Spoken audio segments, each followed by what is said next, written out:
nome do Pai, do Filho e do Espírito Santo. Amém. Pai nosso que estais no céu, santificado seja o vosso nome, venha a nós o vosso reino, seja feita a vossa vontade, assim na terra como no céu.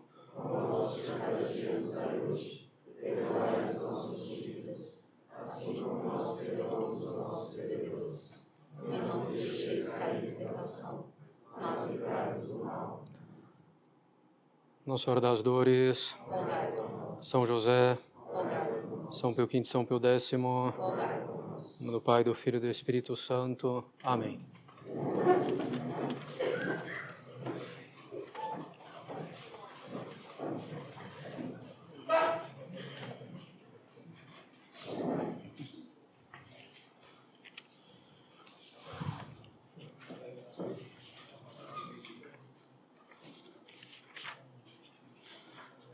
Bem, nós continuamos então o quarto artigo do credo. Padeceu sob o poder de Pôncio Pilatos, foi crucificado, morto e sepultado.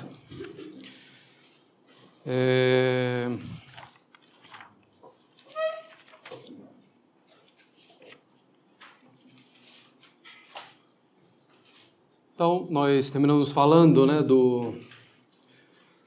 dos motivos principais para a paixão de nosso Senhor Jesus Cristo, que é mostrar o seu amor por Deus e também por nós, para que nós possamos amá-lo em retorno, né?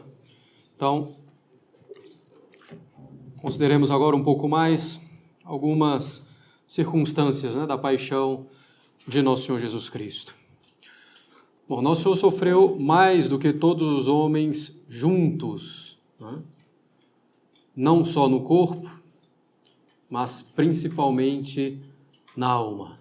O principal sofrimento de nosso Senhor Jesus Cristo não foi no seu corpo, mas na alma.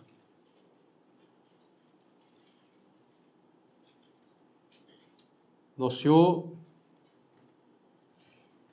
suou sangue, foi cruelmente flagelado, curado de espinhos, batido, cuspido, zombado, tido por um louco, enquanto ele era a sabedoria eterna, encarnada. Carregou a cruz, foi pregado na cruz. Bom, além de todo o sofrimento anterior à própria paixão, de nosso Senhor Jesus Cristo, e que nós devemos compreender desde o seu nascimento, em Belém, no estábulo, frio, sem ter nem roupas o suficiente para o frio. Mas, de todos esses sofrimentos de nosso Senhor, o que mais o afligiu foi o sofrimento pelos nossos pecados.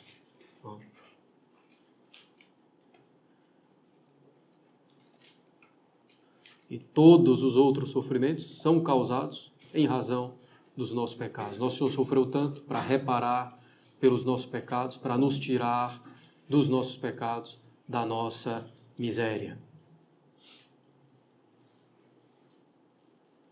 Então, esse é o principal sofrimento de nosso Senhor Jesus Cristo. Muitas vezes até, se considera, o deicídio então é o homicídio de Deus, o deicídio cometido pelos judeus, hoje já não se fala mais nisso, em virtude dessa questão de antissemitismo, etc. Não se usa mais isso, mas o deicídio existiu. Mas o deicídio não leva ao ódio aos judeus, é um fato histórico. E, na verdade, os nossos pecados são mais graves do que o cometido pelos judeus no tempo de nosso Senhor Jesus Cristo. Porque os judeus não faziam profissão de conhecer nosso Senhor como Messias, como Salvador, como Deus. Nós afirmamos isso, queremos afirmar isso, e afirmamos isso, que nosso Senhor é o nosso Salvador, é homem Deus, e nós ainda assim cometemos pecados. É um crime mais grave, sobretudo se tratando de um pecado mortal.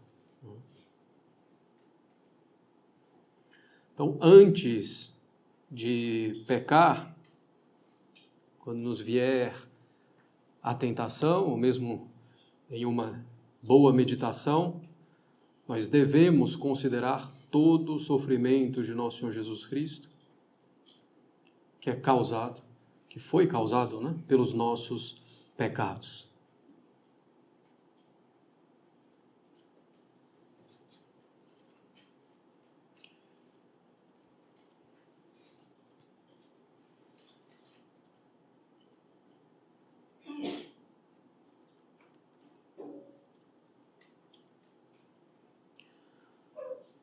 Bem, e na paixão de Nosso Senhor nós temos o resumo de todo o Evangelho, de todas as virtudes a serem praticadas, né? O amor a Deus, o amor para com o próximo, a paciência, a humildade, a fortaleza,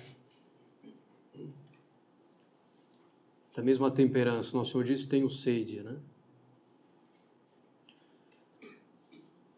E dão um vinagre amargo para Nosso Senhor, ele toma só um pouco. Dão duas coisas, né, para Nosso Senhor beber: um vinagre, que era o vinho péssimo, né, dos soldados, e dão também uma mistura que é anestésica. Da mistura anestésica, Nosso Senhor não bebe, porque não queria anestesiar nada, né? Como a gente falou, tudo aquilo que favorece, tudo aquilo que favorece a reparação, então Nosso Senhor tem, né, no seu corpo, tinha no seu corpo antes da ressurreição gloriosa. Mas o vinagre ainda toma um pouco, né? Toma mesmo a temperança, a justiça, né, reparando pelos nossos pecados, a misericórdia, todas as virtudes estão presentes na paixão de Nosso Senhor Jesus Cristo.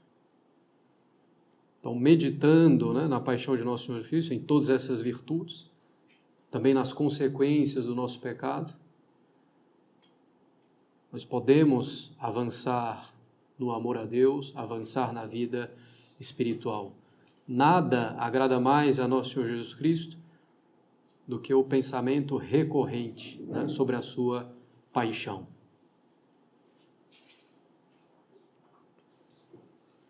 Os santos, em geral, meditavam constantemente na paixão do Senhor, porque é um livro riquíssimo, né? E com exemplo concreto daquilo que devemos fazer. Então, na paixão de Nosso Senhor está resumido todo o Evangelho. Que também já falamos em algumas outras ocasiões, amor e dor, né? Amor a Deus, amor ao próximo, e sofrer por esse amor a Deus, né? Pelo amor à verdade, pelo amor à verdade suprema, sofrer pelo amor ao bem absoluto, né?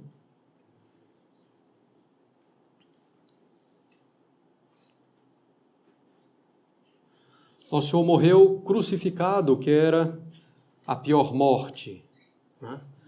Era a pena reservada aos piores criminosos.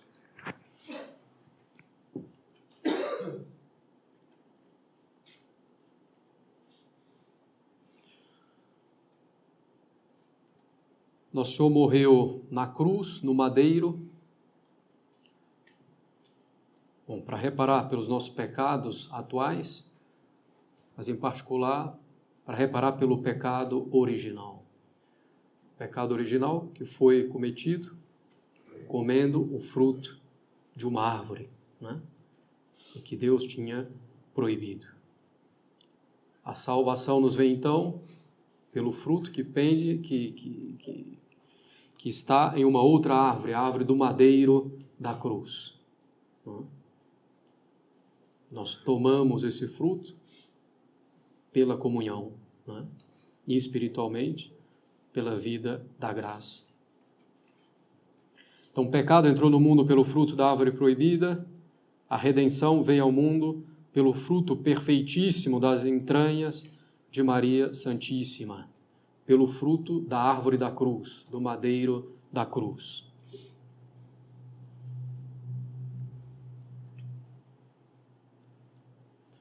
Por isso que Nosso Senhor quis morrer na cruz. Deus faz as coisas muito bem feitas, né? Então, de uma árvore veio o pecado original, do madeiro de uma árvore veio a nossa salvação. Nosso Senhor é erguido na cruz entre o céu e a terra. Ele é o mediador entre Deus e os homens. E na cruz fica claro, Nosso Senhor entre o céu e a terra. Nosso Senhor Jesus Cristo, de braços abertos na cruz, significa a largueza, a grandeza do amor, da bondade, da misericórdia de Deus, dando a graça a todos os homens, uma redenção suficiente para todos os homens, objetivamente. Embora nem todos aproveitem a redenção, como a gente falou na nossa última aula, né? Então, subjetivamente, nem todos aderem, nem todos se salvam. Mas Nosso Senhor com os braços abertos na cruz significa justamente essa largueza do amor de Deus, essa grandeza da sua bondade, da sua misericórdia. Portanto, o demônio, né, ao levar Nosso Senhor à crucificação, acreditava triunfar de uma maneira humilhante para com Nosso Senhor. E era precisamente o contrário, né? Cada detalhe Nosso Senhor utilizava para humilhar o demônio, né? E mostrar seu amor por Deus e por nós.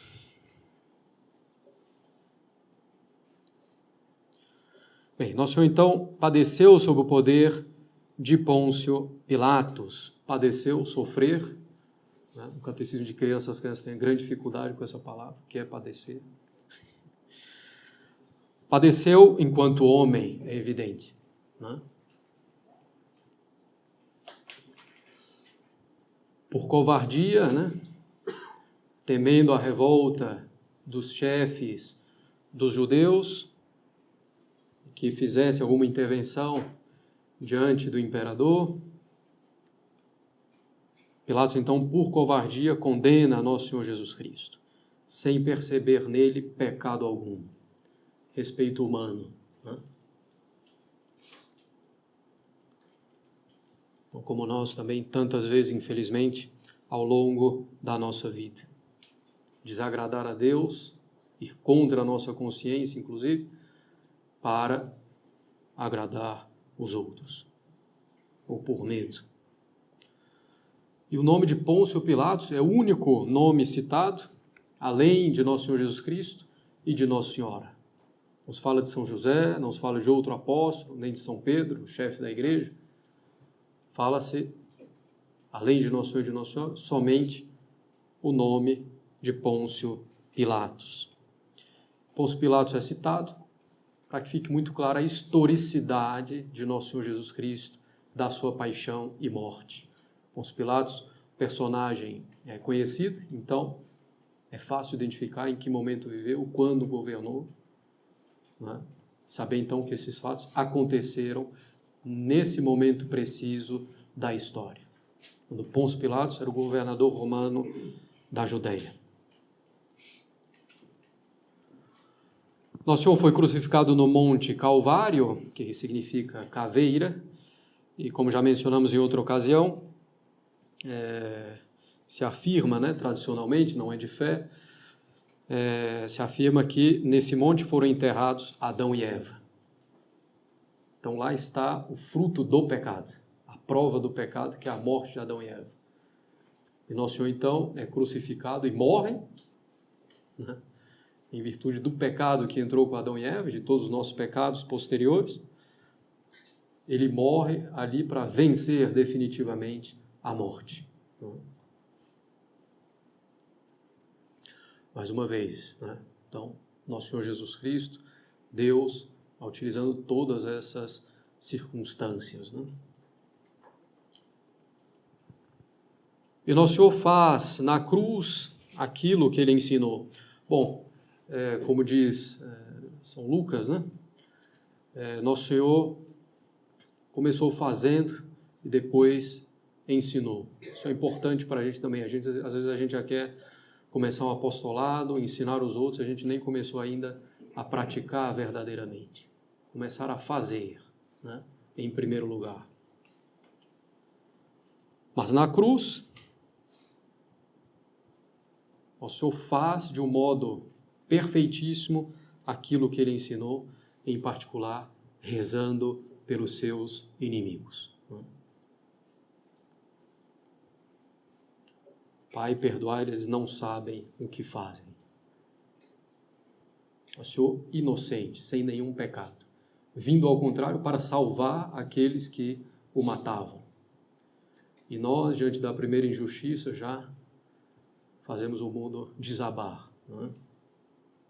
Ou mesmo de grandes injustiças, né? Não interessa. Pai, perdoai, eles não sabem o que fazem. Não é? Sempre movidos pela caridade, para com Deus e, consequentemente, para com o próximo.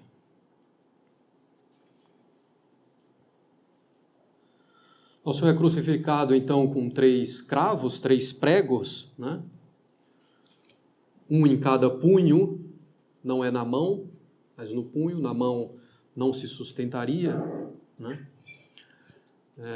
Embora as apresentações em geral sejam sempre na mão, né? Inclusive, um dos argumentos para a veracidade do Santo Sudário, quem tiver mais interesse, esperar as próximas aulas, né, sobre o Sudário, acho que tem mais uma talvez ainda, ou já acabou, não sei. Em todo caso, uma das provas da autenticidade do Sudário é justamente que a marca dos pregos está no punho. Se fosse uma reprodução artística, ele faria como todos faziam na época, colocando nas mãos os pregos.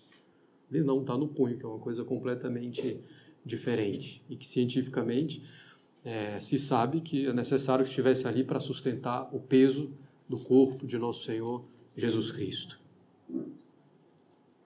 Então, 3 cravos, um em cada punho e um nos 2 pés, né? Um só nos 2 pés para fazer nosso Senhor sofrer mais. Em geral, não se crucificava com pregos, mas simplesmente amarrados. Mas com nosso Senhor foram pregos para aumentar ainda mais o sofrimento do Salvador.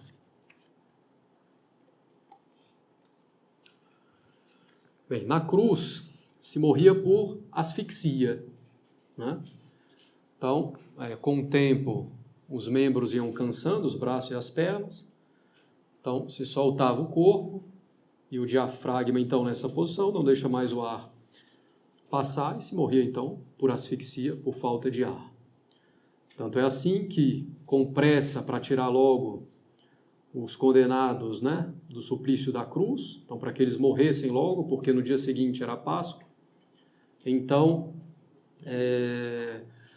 os soldados foram quebrar as pernas dos ladrões e de Nosso Senhor, que quebrando as pernas, já perde o apoio, então você vai morrer rápido, né, por asfixia.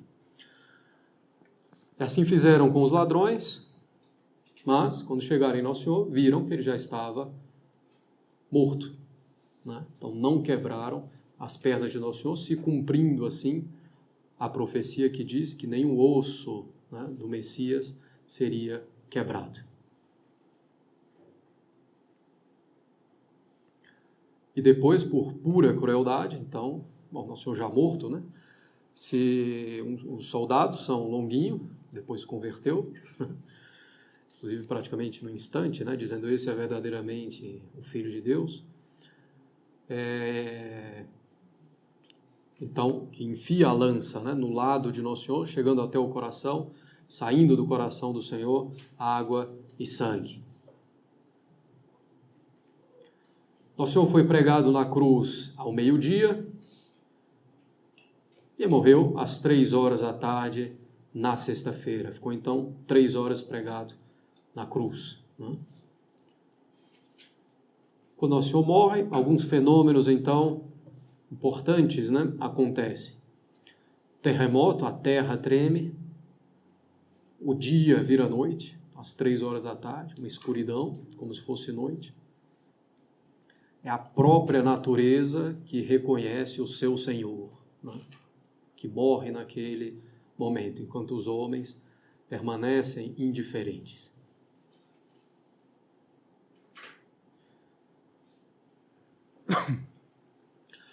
Alguns mortos ressuscitam, né? Embora ainda não definitivamente, né? Mais provável. E também o véu do templo que se rasga. Isso é uma coisa importante, né? Então, no Santo dos Santos, na parte mais importante do templo, então, era fechada por um véu. E esse véu, quando Nosso Senhor morre, se rasga, né? Deixando entrever, então, que está no Santo dos Santos. O véu é utilizado, né, tanto no judaísmo quanto agora na nossa religião, né, católica, para encobrir as coisas sagradas, né? O cálice é coberto com o véu. Na missa solene, a patena, que o subdiácono fica segurando, com o véu humeral, o véu de ombros, né? O cibório, onde ficam as hóstias para os fiéis, né, as partículas pequenas, é coberto com um véu chamado pavilhão. O sacrário, se Nosso Senhor está ali presente, é coberto com um véu chamado conopeu. Então, o que é sagrado se cobre, né? Até nesse sentido também, as mulheres cobrem a cabeça na igreja. Bem, então o fato do véu se rasgar significa o quê? Que a partir daquele momento, ali dentro, não tem mais algo sagrado. No sentido de que essa já não é mais a verdadeira religião. A religião judaica não é mais a verdadeira religião com a morte de Nosso Senhor Jesus Cristo. A lei mosaica está suprimida, né?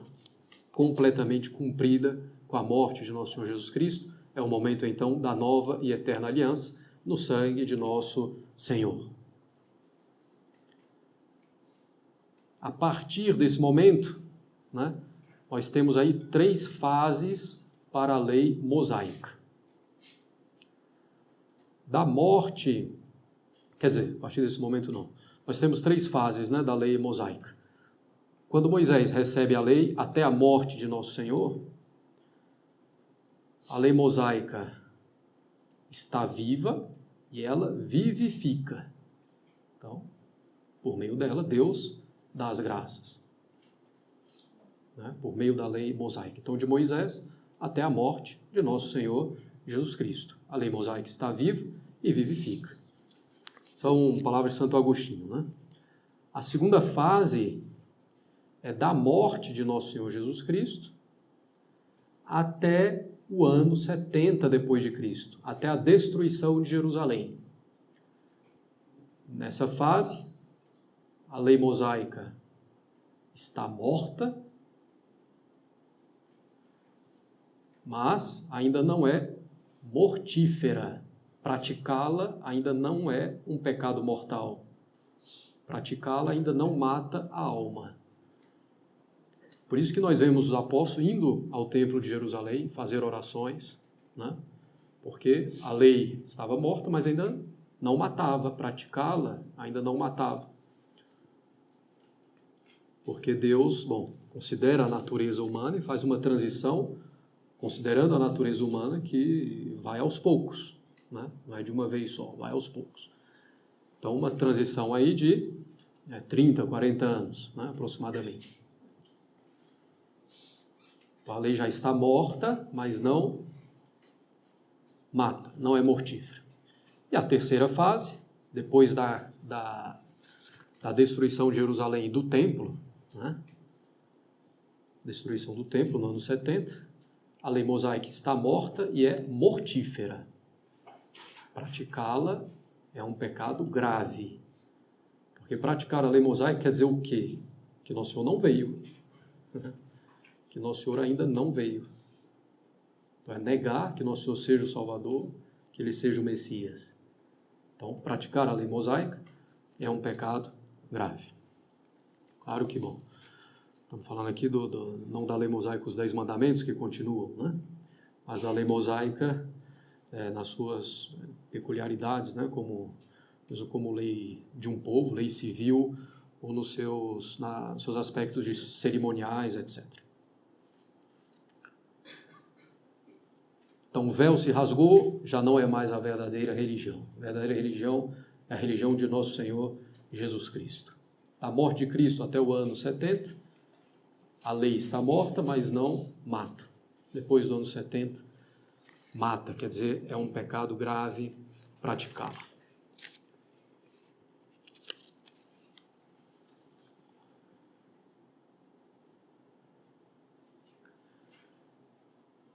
Então foram esses fenômenos que aconteceram no momento da morte de nosso Senhor Jesus Cristo. E todo mundo viu isso, não é? Mais um motivo para acreditar naquilo que nosso Senhor tinha ensinado. Claro, durante a paixão, Stabat Mater, né? Lá estava Nossa Senhora e estava de pé, firme, né? Não desesperada, né? Mas firme diante daquele sofrimento incalculável, imensurável, né? Sofrimento do seu filho e sofrimento dela. Então, também um exemplo, né, que nós podemos e devemos considerar muito na paixão de Nosso Senhor é a Virgem Dolorosa. Né?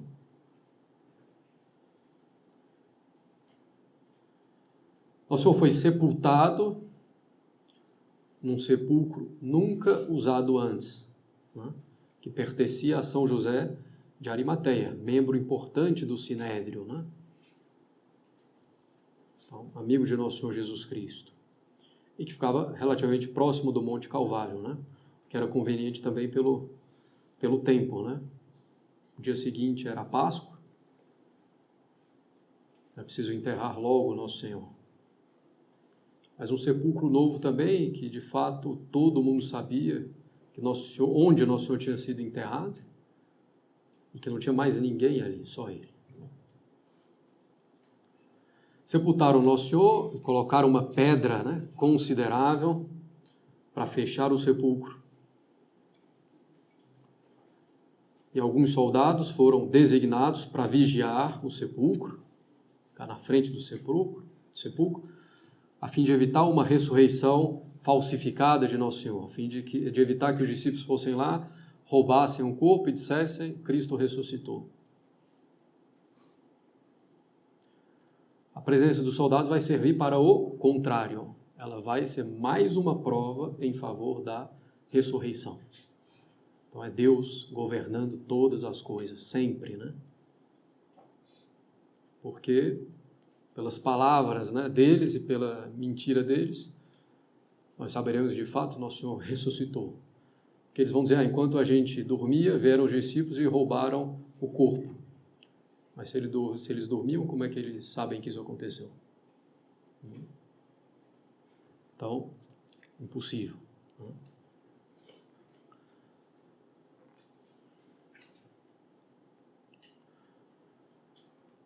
Então, Nosso Senhor, de fato, morreu, né? Primeiro ponto, não existe nenhuma dúvida com relação a isso. A morte, como a gente sabe, é a separação da alma e do corpo. Então, Nosso Senhor morreu, sua alma se separou do seu corpo. Mas o Verbo, a divindade, continuou. O Verbo continuou unido à alma e ao corpo. Por isso, o corpo de Nosso Senhor Jesus Cristo não conheceu, não sofreu nenhuma corrupção. Depois da sua morte até a sua ressurreição, nenhuma corrupção do corpo de Nosso Senhor Jesus Cristo, nenhum sinal de putrefação, absolutamente nada, apesar do corpo completamente dilacerado. Cumprindo também mais uma profecia: o corpo do teu justo não conhecerá a corrupção.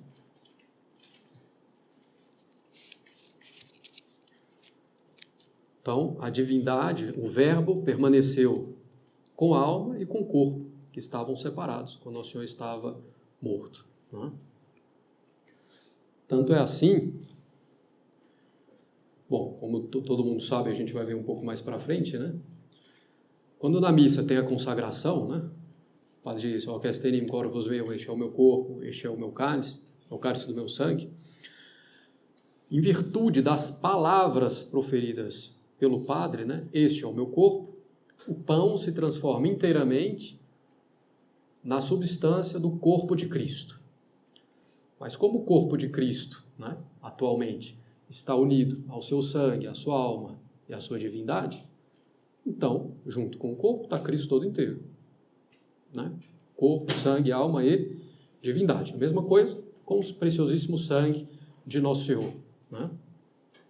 Se no dia da paixão, né, a partir das 3 horas da tarde da sexta-feira e no sábado, algum apóstolo celebrasse a missa, não consta que isso tenha ocorrido, mas se ele celebrasse a missa, quando ele dissesse, este é o meu corpo, este é o cálice do meu sangue, quando ele dissesse, esse é o meu corpo, haveria o corpo de Cristo, talvez o sangue, depende se ainda tinha sangue ou não, haveria a divindade, mas não a alma, porque a alma estava separada do corpo, Nosso Senhor estava morto. Não? E na consagração do cálice, este é o cálice do meu sangue, haveria o sangue, a divindade, o corpo, mas não haveria a alma. Não? Bem, só uma curiosidade, mas que é uma consequência dessa verdadeira morte de Nosso Senhor Jesus Cristo. Né? Então, houve a separação da alma e do corpo em Nosso Senhor Jesus Cristo. Ele morreu verdadeiramente. E nós passamos então ao artigo seguinte do credo, o 5º artigo: desceu aos infernos, ao 3º dia ressurgiu dos mortos.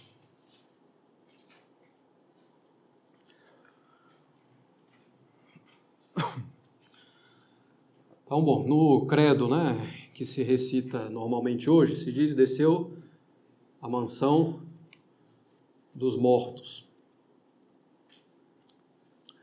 Não sei por que mudaram isso, acho que ficaram com medo do inferno, da palavra inferno, e nós vamos atenuar um pouco isso e vamos botar, então,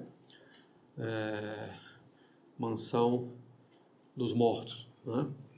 Bem, eu vou dar algumas outras explicações também mais para frente sobre isso. O que é inferno, de um modo geral? Vamos considerar primeiro o que é inferno, de um modo geral, para saber que inferno é esse, onde Nosso Senhor efetivamente desceu. Inferno, de um modo geral, amplo, é tudo aquilo que não é o céu depois da morte, certo?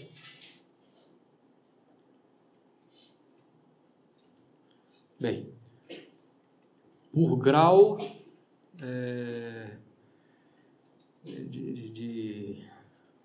digamos, vamos do melhor para o pior, certo? Dos infernos. Primeiro nós temos o limbo dos justos, onde ficavam os santos do Antigo Testamento, aguardando a abertura do céu pela paixão, morte, ressurreição de Nosso Senhor e sua ascensão. Então eles já estavam purificados de todos os pecados veniais, de todas as culpas, simplesmente aguardando a vinda do Senhor. Né? Sem sofrimento. Então, esse é o limbo dos justos. Evidentemente, né, em virtude do pecado original, e porque o primeiro a ressuscitar, a entrar no céu, deveria ser a cabeça do corpo místico, né? Não deveria ser Nosso Senhor Jesus Cristo. Então, os justos, os santos do Antigo Testamento, deveriam aguardar. Então, era o limbo dos justos. Né? Depois nós temos o purgatório.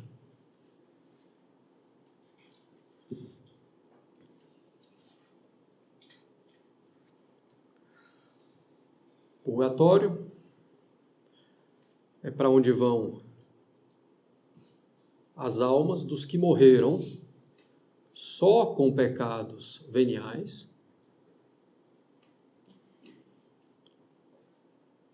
ou que morreram sem pecado, mas que ainda não pagaram a pena devida pelos pecados já perdoados. Bom, só para esclarecer um pouco mais, o pecado tem dois aspectos. Tem o aspecto da culpa e tem o aspecto da pena, né? Bem, então, a culpa ela é perdoada pelo arrependimento, se é um pecado venial, e pelo arrependimento com a confissão, se é um pecado mortal, né? Mas, além disso, eu tenho que reparar pelo meu pecado cometido. Então, tem uma pena a pagar pelo meu pecado, ainda que ele já tenha sido perdoado. Se alguém vem aqui e me quebra o projetor, desculpa, está desculpado, mas vamos pagar, né? Então tem que pagar a pena, né? Então não basta pedir desculpa. Então a gente pede desculpa, é perdoado por Deus, pede desculpa, se arrepende profundamente, por todas as condições que nós vamos ver quando tratar da confissão, é perdoado por Deus, mas temos que expiar pela injustiça, pela desordem que nosso pecado gerou, né? E aí vem a pena. Então eu posso já não ter nenhum pecado, mas ainda ter pena a pagar, né? Essa pena é paga principalmente pela penitência do sacramento da confissão, né? Mas também pelas nossas mortificações, nossas boas obras, nossas orações, né? Então, bom, tudo isso para dizer que no purgatório estão aqueles ou que morreram só com pecados veniais, ou que morreram sem pecado, mas com uma pena ainda a pagar, né?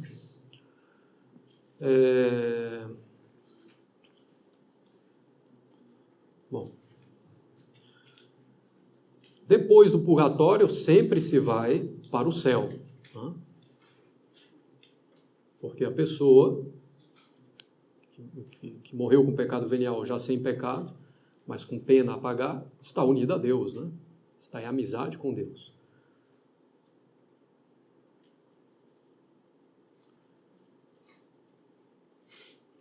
Se não existisse o purgatório, poucas almas chegariam ao céu. Porque para chegar ao céu, ver Deus face a face, eu tenho que estar purificado de todo o pecado, de todo o resto, de toda a relíquia de pecado. Quer dizer que eu teria que morrer nesse estado. E aí é mais complicado. Não é tão simples, não? Então, no purgatório, se ainda tem algum pecado venial, então ele vai ser expiado, purgado, né? E também as penas, que são uma relíquia, um resto do pecado, também vão ser devidamente expiadas, né? E feito isso, então se poderá ir ao céu, né? Então o purgatório é de uma grande bondade da parte de Deus. Os protestantes negam a existência do purgatório. Por quê? Porque para o protestante não existe perdão do pecado. Então vai purgar o pecado? Não. Você não tinha como não pecar. Então não tem como expiar nada. Ou Deus te considera justo, apesar de você ser um pecador, e você vai para o céu, ou Deus não te considera justo e você vai para o inferno. E pronto, né? Bom, na Sagrada Escritura, o purgatório está de modo explícito, não propriamente, mas nós temos, por exemplo, no livro dos Macabeus, uma passagem em que se fala, né, que, bom, nós devemos oferecer uma tal quantia, né, em sacrifício por aqueles que morreram. Às vezes eu vou oferecer um sacrifício por aqueles que morreram porque de alguma forma isso pode beneficiá-los e ajudar a expiar a culpa deles. Quer dizer que eles não estão no céu, não estão no inferno. Já estivesse no céu não teria o que expiar, se estivesse no inferno não tem mais o que fazer. Então, é um purgatório, precisamente. O que faz Lutero? Não existe, o livro dos Macabeus não é inspirado. É a solução mais simples, né? Nosso Senhor também, em uma passagem, só para citar de modo mais exato, né? Cadê? Também nosso Senhor, em uma passagem, São Mateus 12, 31, 32, ele diz, né, todo pecado e blasfêmia será perdoado aos homens, se estiverem arrependidos, claro, mas a blasfêmia contra o Espírito Santo não será perdoada. Quem falar contra o Filho do Homem será perdoado, mas quem falar contra o Espírito Santo não será perdoado nem neste século, nem no vindouro, no outro, no século futuro. O que é século futuro? Onde ainda eu posso ser perdoado, se não for o purgatório, né? Bom, aqui é uma outra questão dos pecados contra o Espírito Santo que nós vamos ver lá para frente, né? Bem, ou ainda também São Paulo, na primeira epístola aos Coríntios, 3, 10 a 15. Bom, vou citar só o finalzinho. Ele, sem embargo, se salvará, mas como quem passa pelo fogo. Quer dizer, como alguém que passa por alguma purificação. Então, sinalizando aí o purgatório, né? Então, limbo dos justos e purgatório, já temos aí 2 infernos, né? Nós temos ainda o limbo dos bebês.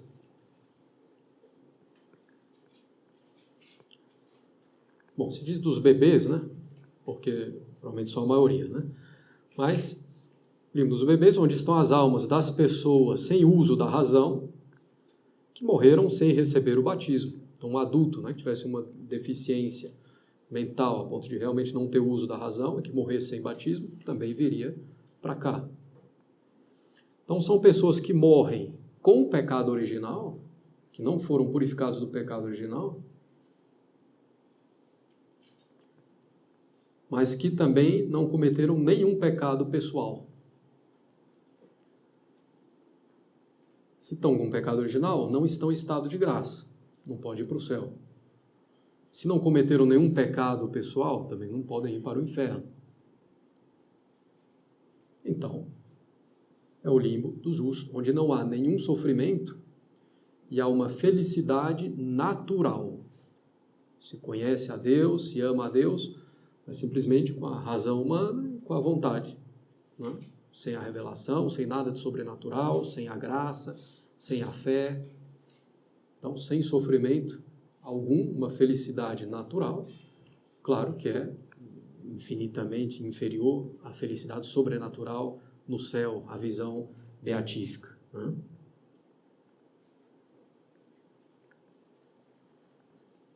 Bem, o limbo tem sido objeto atualmente de tentativa de ser abolido, né? Na teologia moderna. Inclusive, curiosamente, eu fui pesquisar em um livro, né, justamente para ter algumas citações. E aí tem 2 versões do livro, uma dos anos 50 e uma mais recente, né, sei lá, a partir de quando? 70, 80, 90, não sei.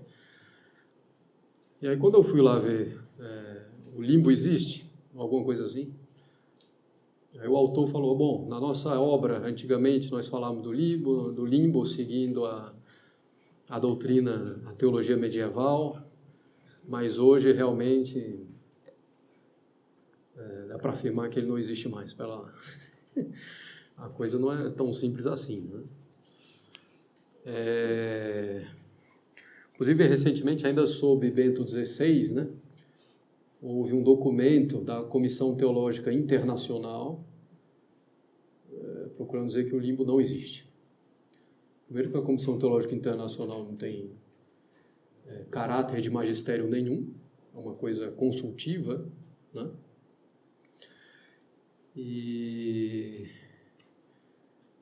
Então, assim, não tem uma autoridade, né? Bom, a Igreja afirmou, né, no seu magistério, a existência do limbo, ainda que não de modo claramente infalível, né, mas de um modo relativamente bem constante, né, inclusive. Bom, e o fato é que o limbo é realmente o mais coerente com todo o resto da teologia católica, com a revelação. O limbo, ele mostra muito bem a gratuidade do céu. O céu não é devido a ninguém. Nós não temos direito ao céu, né? É um dom gratuito de Deus, a graça e a vida eterna. E o limbo mostra isso. E depois todos os outros dados, né, realmente não está em estado de graça e não pode ter um batismo de desejo que não tem uso da razão e ao mesmo tempo não tem pecado pessoal, então não pode ir para o céu nem pode ir para o inferno. Alguns vão dizer que depois Deus vai dar uma oportunidade de escolha para essas almas, tudo isso muito incerto, né? E que a igreja realmente nunca admitiu. Na prática, né, se pode confiar, como a igreja não chegou a definir completamente, embora seja difícil negar a existência do limbo, para dizer até um pouco temerário, se pode confiar na misericórdia de Deus, né? Mas compreender essa gratuidade do céu, até para nós mesmos, né? Que Deus nos está dando essa graça de podermos chegar ao céu. Portanto, não desperdicemos essa graça, né?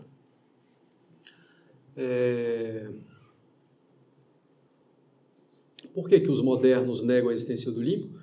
Justamente porque para eles era impossível que Deus nos criasse e não nos dirigisse ao céu, como se fosse obrigado, né? Deus nos dirigir ao céu, nos elevar à vida da graça, e não é, né?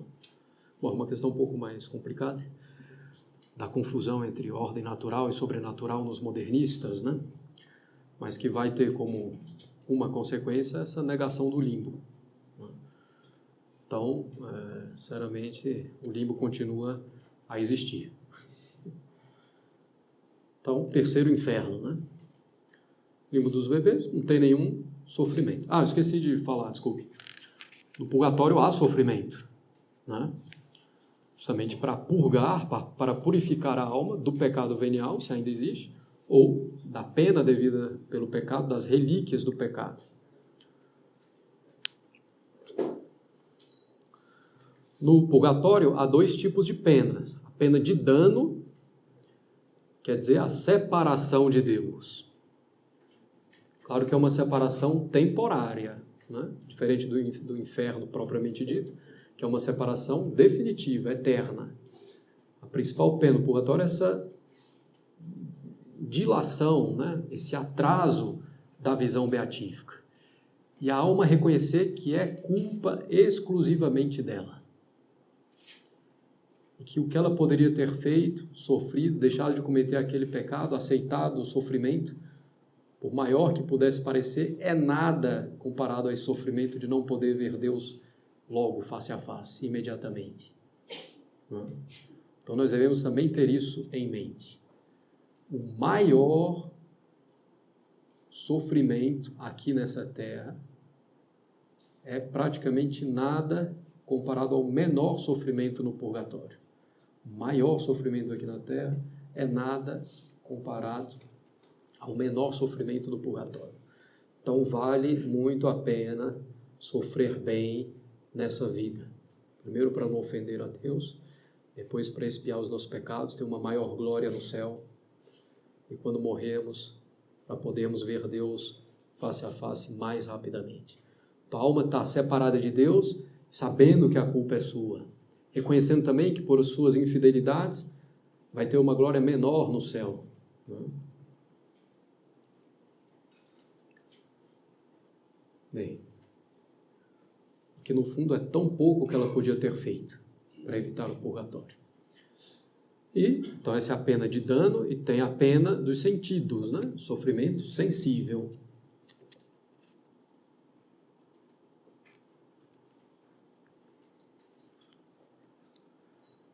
E o principal é fogo, né? Também no purgatório tem um fogo. Ah, mas o fogo que vai, então, punir a alma, é uma coisa material que pune uma coisa espiritual. Mesmo o demônio sofre pela pena do fogo também, né? Por virtude, claro, Deus usa o fogo como instrumento, né? É como a água, um batismo que causa um efeito espiritual, né? Por virtude de Deus. Então, a mesma coisa, em sentido contrário, com o fogo no inferno. Bom, então, já temos uma ideia das penas do purgatório, que vale a pena fazer o possível para nos livrarmos dela, né? E, finalmente, temos o inferno propriamente dito, onde estão as almas que morreram em pecado mortal, sem a graça de Deus, separados de Deus, inimigas de Deus. E basta um só pecado mortal, basta morrer com um só pecado mortal para ir ao inferno. Bom, sobre o inferno nós vamos ver com mais detalhes lá para frente quando falar da vida eterna, certo? E vamos falar do céu também. Bem, então, são esses 4 infernos aí. Limbo dos justos, purgatório, limbo dos bebês e o inferno propriamente dito. Quando a gente diz que Nosso Senhor desceu aos infernos, a gente tem que fazer uma distinção. Com presença real, a alma de Nosso Senhor mesmo foi ao limbo dos justos. Durante todo o tempo de sua morte, a alma de Nosso Senhor ficou no limbo dos justos.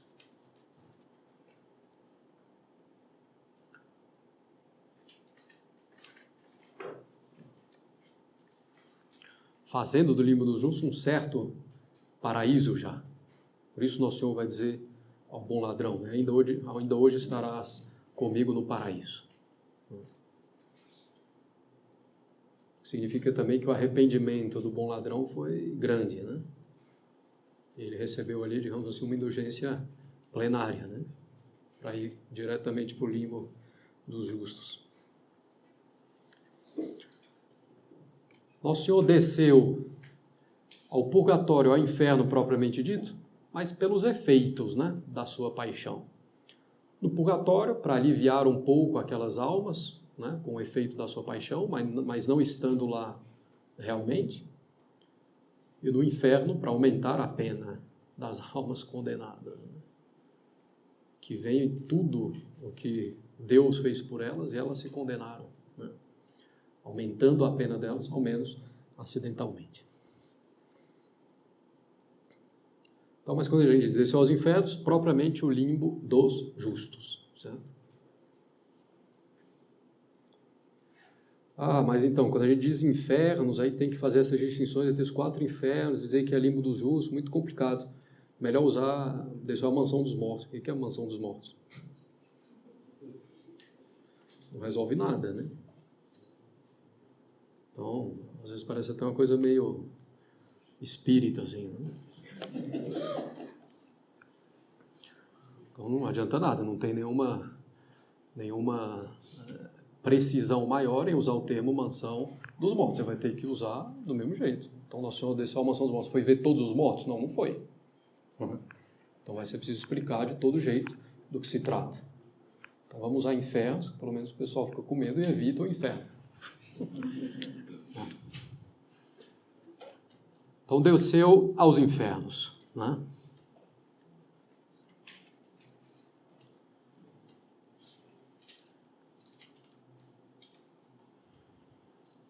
Ao terceiro dia, ressurgiu dos mortos. Então, 3 dias incompletos, né? Uma parte da sexta, o sábado inteiro, e uma parte do domingo.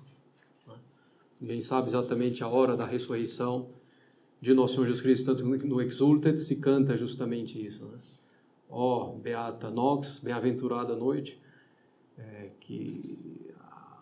a quem somente foi dado conhecer a hora, né, da ressurreição de Nosso Senhor. Não são exatamente as palavras, mas tem o sentido, né? Bom, ressurreição prefigurada no Antigo Testamento, né? Jonas no ventre da baleia por 3 dias e 3 noites, por exemplo.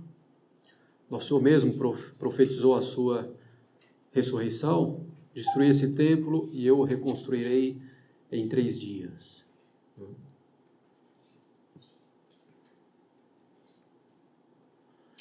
Nosso Senhor esperou o terceiro dia para que não houvesse dúvida de sua morte. Se ele morresse e ressuscitasse imediatamente, não morreu de verdade, não.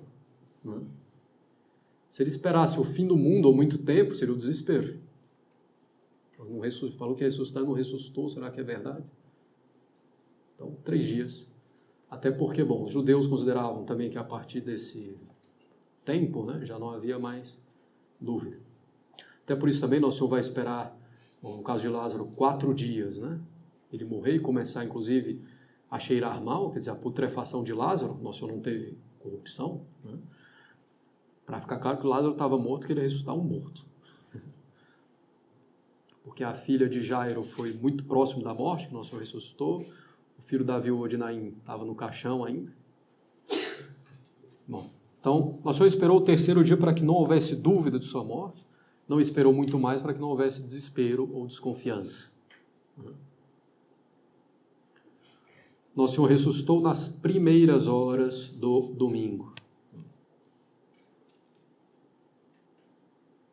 Então, sua alma se uniu novamente ao seu corpo.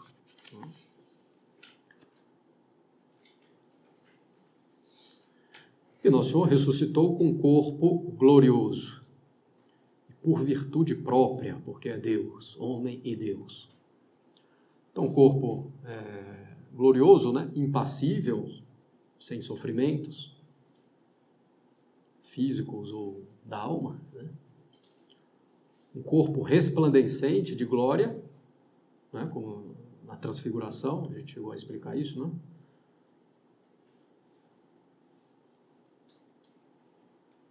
Esse resplandecimento do corpo que vem da glória da alma, né? Da visão beatífica na alma, que então é de tal forma grandiosa, né? Que redunda no corpo. Bom, corpo glorioso também com agilidade, deslocar-se de um lugar para o outro sem nenhuma dificuldade, instantaneamente, embora passando pelos pontos intermediários.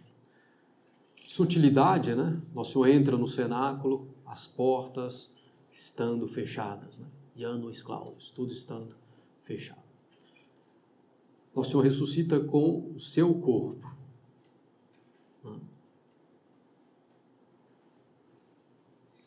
Com as cicatrizes, mas gloriosas, né? Aquilo que os mártires sofreram, né, na sua morte, aquelas marcas teoricamente humilhantes, né? Ao menos para os pagãos, nós estamos humilhando, estamos deixando uma marca assim, sabe? Então vão ser marcas gloriosas, né? Depois da ressurreição.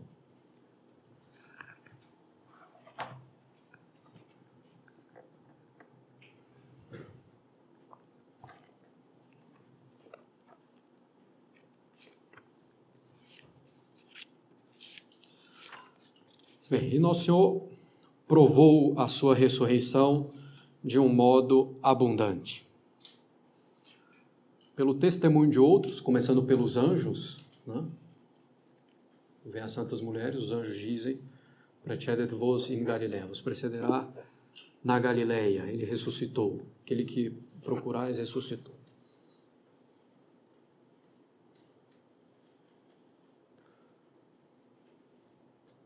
Testemunho da própria Sagrada Escritura, né? Nosso Senhor utiliza explicando para os discípulos de Emaús tudo o que aconteceu, tudo o que deveria acontecer com o Salvador. Né?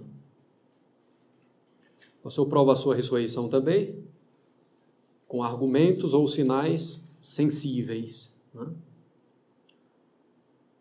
Ele mostra que o seu corpo é verdadeiro e não uma aparição, né? Uma coisa fantástica. Então eles tocam no corpo de Nosso Senhor. É um corpo humano, né, na sua forma, todos o reconhecem. É o mesmo corpo de antes, as cicatrizes provam isso.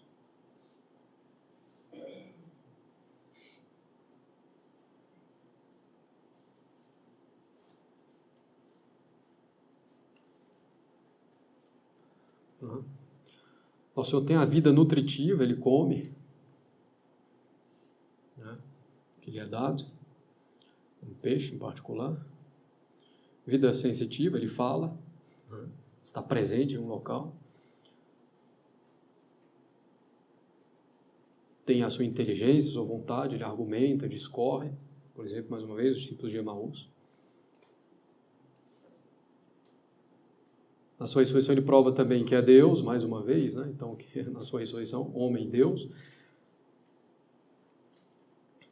fazendo o milagre da pesca e subindo aos céus pela sua própria virtude.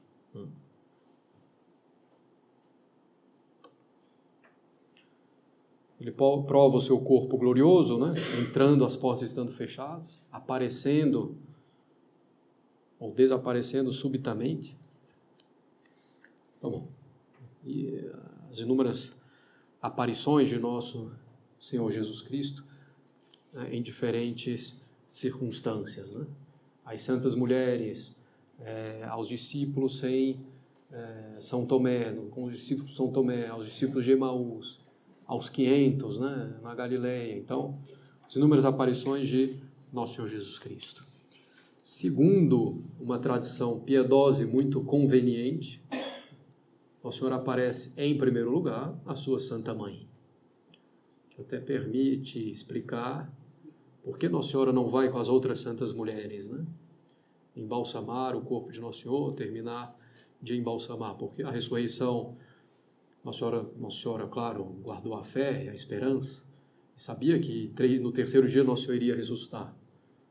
Então, no domingo, ou contando 3 dias inteiros, segunda-feira, então haveria ainda um tempo para ir lá e cuidar do corpo de Nosso Senhor Jesus Cristo. Eu não sabia que Nosso Senhor ia ressuscitar nas primeiras horas, ou em que hora exatamente, então poderia ter ido lá. Não foi, porque muito provavelmente, né, quase certamente, Nosso Senhor apareceu para ela antes. Né? Então, a primeira aparição de Nosso Senhor ressuscitado, a sua Santíssima Mãe, e nada mais conveniente do que isso. Né? Também pela fidelidade de Nossa Senhora, pela perfeição da sua caridade. Né?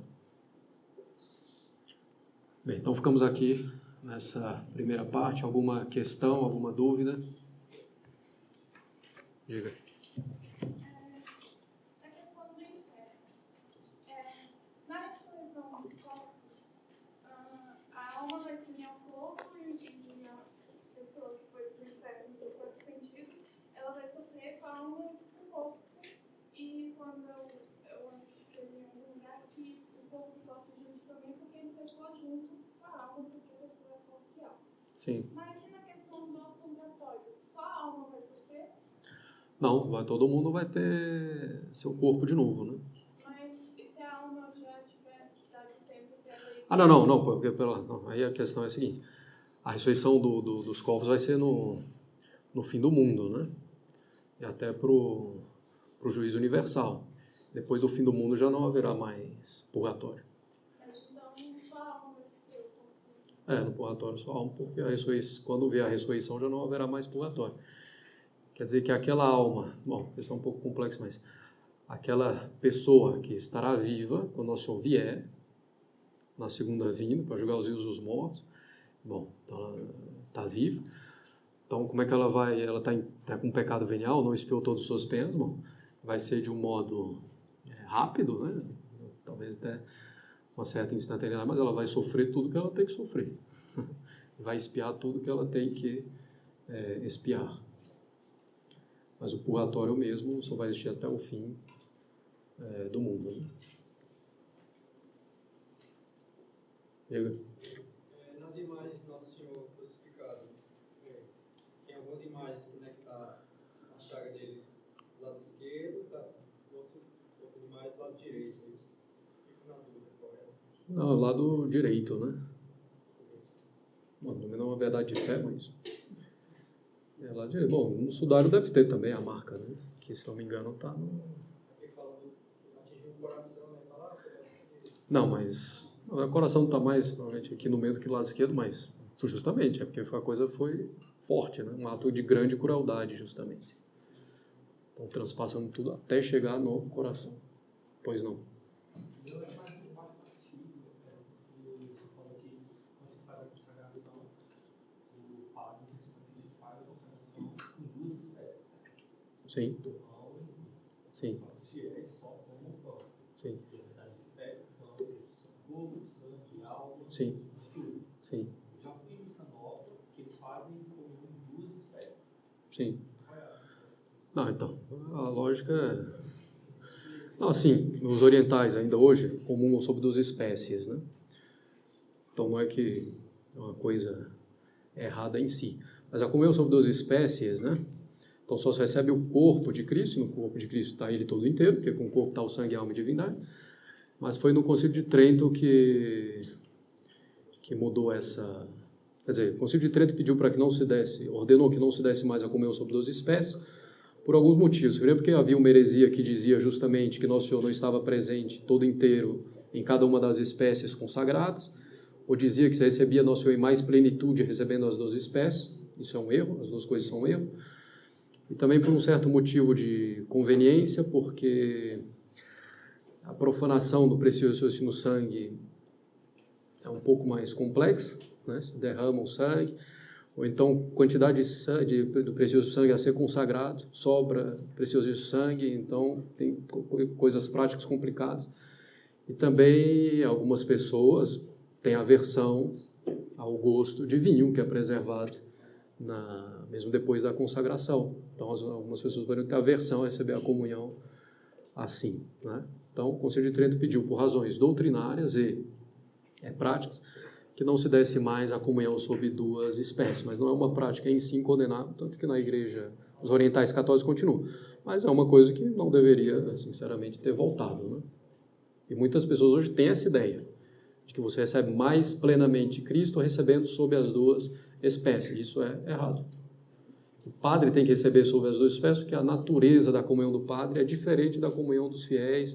Ele tem que receber as 12 espécies para que haja o sacrifício, né? Quer dizer, que haja o sacrifício não, para que haja a integralidade do sacrifício. O sacrifício é com a consagração. Alguém mais tinha levantado a mão por aqui mais perto? Diga. E, assim, eu li livros sobre falsa santidade, que é até um cirurgião, que ele faz a analogia de como foi a classificação da pessoa e a santidade. E ele diz que os pregos, no caso, eles foram nos capos, né? Essa parte da mão, não nos pulsos. É eles que cuidaram da movimentação, né? Aí eu queria saber se... Bom, os pregos foram colocados onde está, claramente no Santo Sudário, né? A gente fala no punho, né? De um modo mais genérico, né? Aula sobre o Santo Sudário, no sábado de manhã, os detalhes. O que mais? Lá atrás. Esse ano, lembra essa gravatura tem uma passagem que São Pedro disse que Nosso Senhor desceu e foi pegar aqueles rebeldes desde os tempos de Noé. Essa palavra rebeldes está relacionada ao que? Isso da Bíblia, né? Que era na Bíblia. Esse está nessa tradução. Não, mas depois da morte, está falando? Sim. Sim. Não, justamente, mas pregar quer dizer o quê? Que os efeitos da paixão de Nosso Senhor, né? As almas condenadas se dão conta daquilo também, aquelas que estão no purgatório, cada um com efeito distinto. Então é no sentido que tem efeito, né? Que Nosso Senhor foi lá com a presença real pregar propriamente, até porque pregar propriamente exige o corpo, né? Que Nosso Senhor não tinha. Então aqueles antes da visual estavam realmente no inferno. Sim. Para o inferno não havia nenhum impedimento para ir para o inferno. O inferno estava aberto desde Caim. Diga. São José também precisou passar pelo limbo de Deus? Sim. São José estava no limbo dos justos. Botar um limite de pergunta, senão não sai daqui nunca. Diga. No final do mundo, no final dos tempos, todos os corpos vão ressurgir e vão subir ao céu. Assim, os justos estão no céu, as almas estão no céu. Os corpos deles vão ressurgir, né, renascer. No caso, renascer não, mas resistir. Vão ressuscitar. Ressuscitar e subir ao céu. Sim. Aí, então, assim, eu não lembro onde eu li, mas atualmente, assim, no caso do tempo de hoje, no céu só existem 2 corpos, né, o de Nosso Senhor e de Nossa Senhora. Correto isso? Sim. Alguns querem dizer que São José também ressuscitou, mas isso aí eu não, sinceramente eu acho que não condiz, né? Bem.